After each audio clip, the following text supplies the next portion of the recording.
Hi, Dan Acre, Ops Manager, Ontario Regiment Museum. If you ever visit a museum, and you should, we're located in Oshawa, just outside of Toronto, just to the east, you will see a person in a kilt among our mannequins. And you'll wonder, when exactly did the Ontario Regiment have soldiers who were wearing kilts? And after the formation of the regiment, no one was wearing kilt. Prior to the formation of the regiment in 1866, there had been a number of independent companies in Ontario County.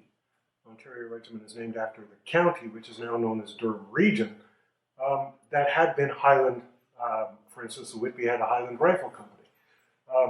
But post that period of time, they did not have Highland regiments or Highland units.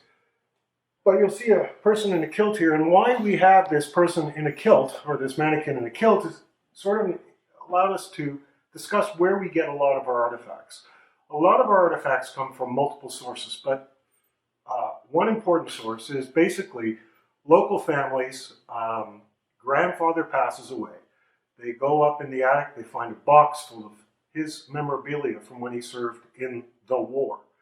And they don't know what to do with it, so they bring it to us, and we find a way of putting it into our exhibit to talk about the military history of the Durham region.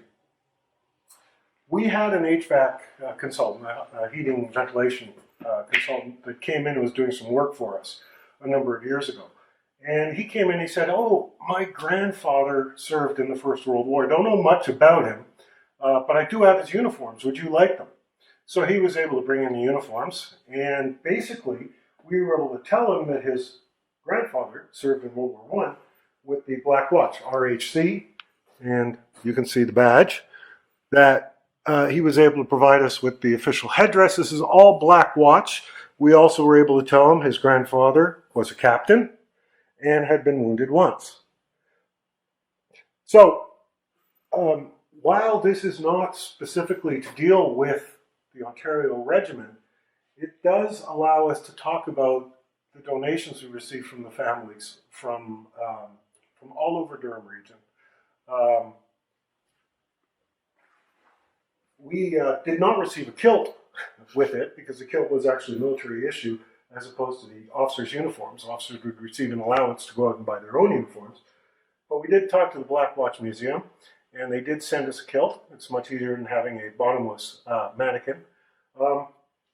And so now this kilt is on loan to us from the Black Watch Museum in Montreal. Just a factoid.